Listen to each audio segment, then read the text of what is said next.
Hey guys, it's Tim here with the Long Hair Gardener, and today I am still getting ready for fall, which is quickly approaching. We are in mid-September already, so I have to start thinking about which plants I want to save by bringing them into my apartment for over the winter. So today I am digging out a spider plant and putting it in a pot, and also I just want to show you a few of the other plants that are still blooming here in the garden, because it's actually looking pretty good for this late in the season. So I thought I would share that with you. So come along and take a look. So I have every intention of taking some plants out of the ground today, and of course I was thinking to myself, wow, these look amazing for September. So I thought we'd have to do one more look before I start taking some of these plants out of the ground.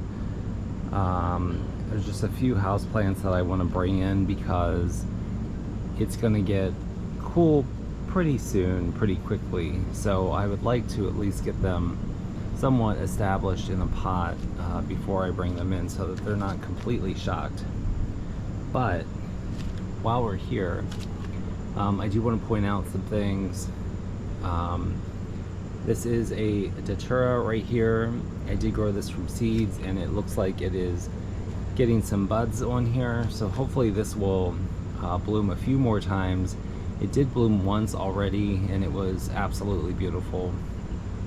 So hopefully I can get a few more blooms out of that before it gets too cold. Something else which I'm a little confused by, there is, I believe, a resurrection lily right here. Actually, let me come down in here. There's two things going on. So there is a sedum right here. There's also a sedum right here.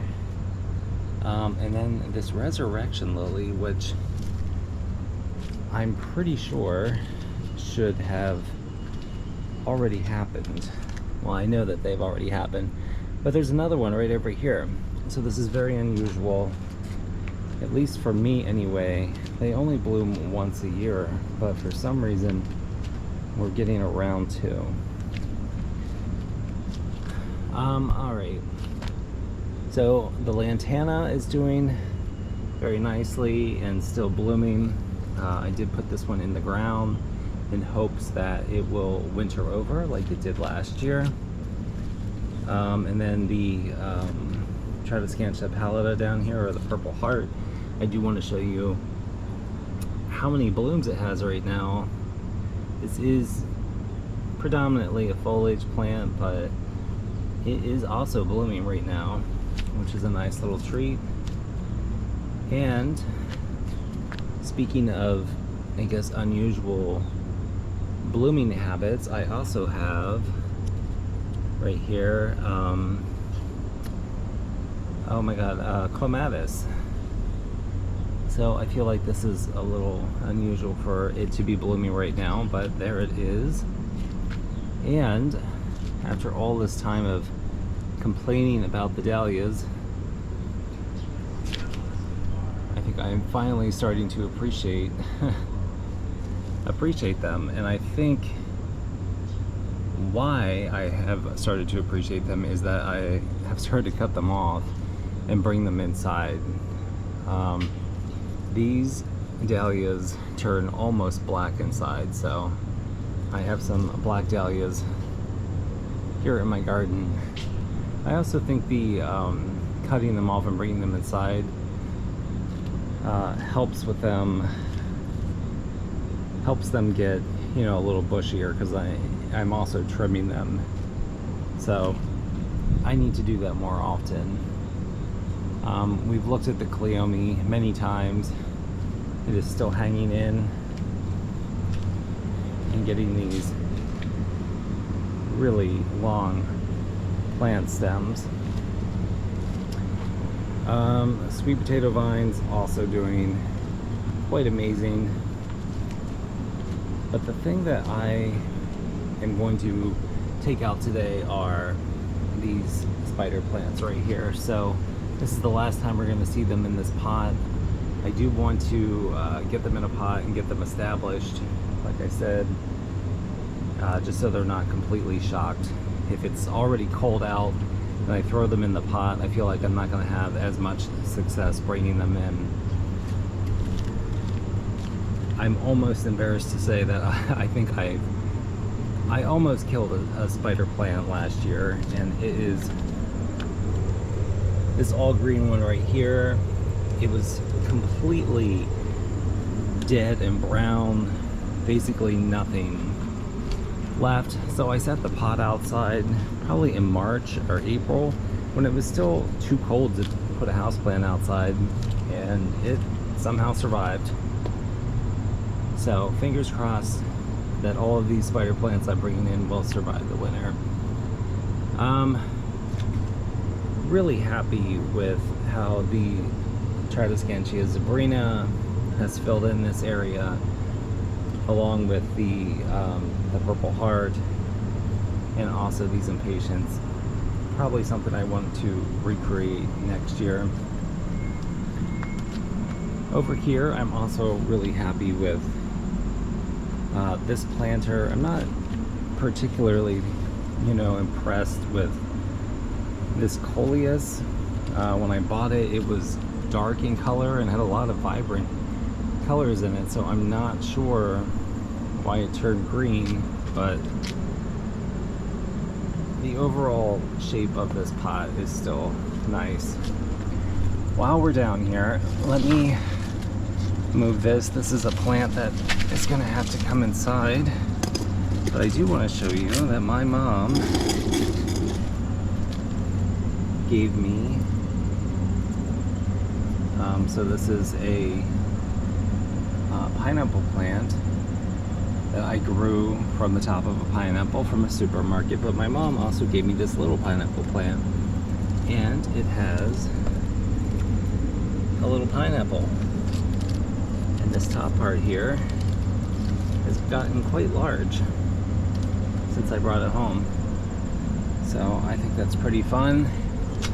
Another plant that is eventually going to be coming inside. So one more thing, I don't want this whole video to be about a garden tour, but I do want to update. Let me step through here. Do want to update on the cuttings that I started I think 2 weeks ago. So these guys right here, if you did see that video, they are doing quite well. So I think these are going to be okay to bring in and hopefully survive over the winter. There's the other spider plant that needs to come inside. Alright, we'll take one more look. I think I've already have shown these Coleus a million times. And just look at maybe one or two more things before I start digging out these spider plants. This planter right here has kind of been a struggle all summer long, and honestly I think it's just, this is an intense sun area, so I think a lot of the plants just couldn't handle it. But now that it is cooling down a little bit, things are starting to look a little bit better. So the Bacopa over here, and I even have a bloom on the Verbena, the Vermillionaire, which I thought was going to die, at least looks a little bit healthier. The only thing that has really thrived and loved this sun area are the Pentas. So I'm gonna have to remember to bring these back next year. And of course the sweet potato vine loves they love almost anything, to be honest. I've never had a problem growing sweet potato vines. The teacup colocasia, though, definitely not a fan of this intense sun, so gonna have to find a new home for that next year. And we'll just do one more scan of the Hyacinth bean vine, which looks amazing. It's kind of taking over this whole area, also taking over the rose bush, which is fine. is also over here on this side. Lots of beans, which means lots of seeds, so I will have some more of these next year. And also there's a cypress vine right down here. Just gonna come in here so you can get a close look at these flowers. All right, let's get started on the main reason why we're out here, and that is to take these spider plants out of the pots, put them in another pot so that I can bring them in over the winter. So let's go ahead and get started on that.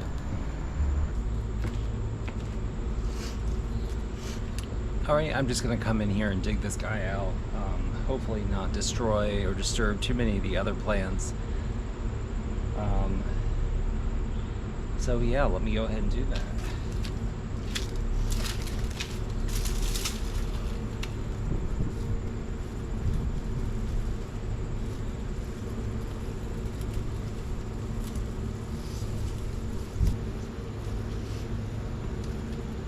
The great thing about this hori is that it has serrated teeth here on the side, so it's very easy to kind of saw through the roots.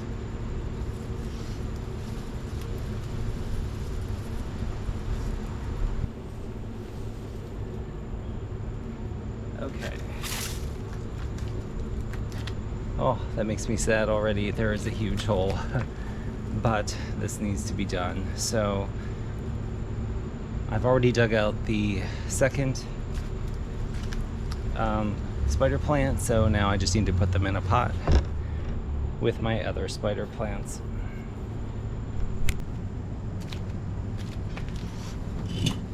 Okay, now it's just a matter of putting combining these three plants together. So I think I'm just going to take out some of the soil.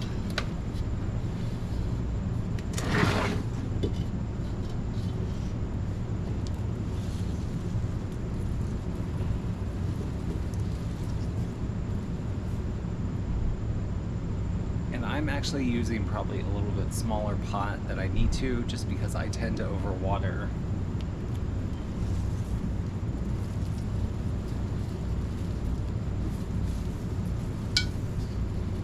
Bringing these in over the winter, I definitely don't need to have a lot of extra soil in there that's going to be damp and causing rot.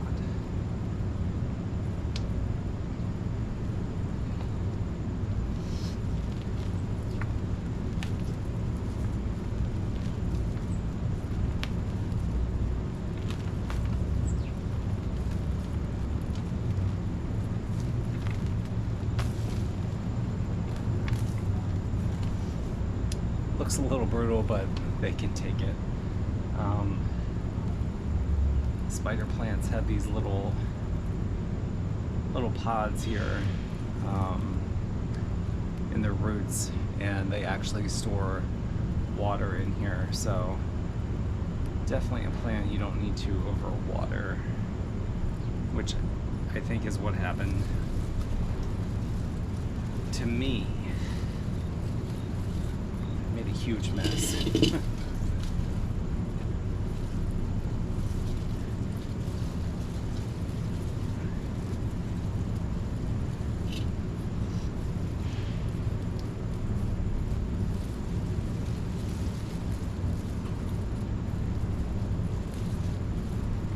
Well, completely just tore that one off. We need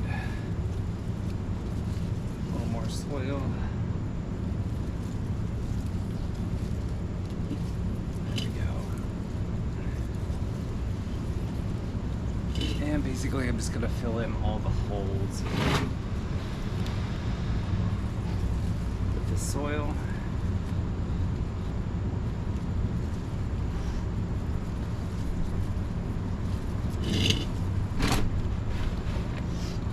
Kind of gently going around with my fingers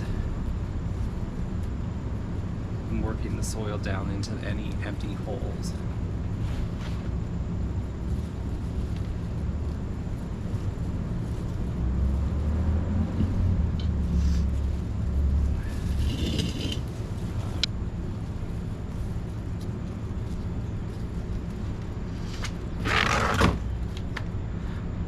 Alright, that is the spider plant, and it is all ready to be brought in. I will leave it outside though, just a little bit longer, just because it is still it's still warmish out, so heat always helps a plant grow better. So I'll just leave it out here for a little while until it gets used to its new pot.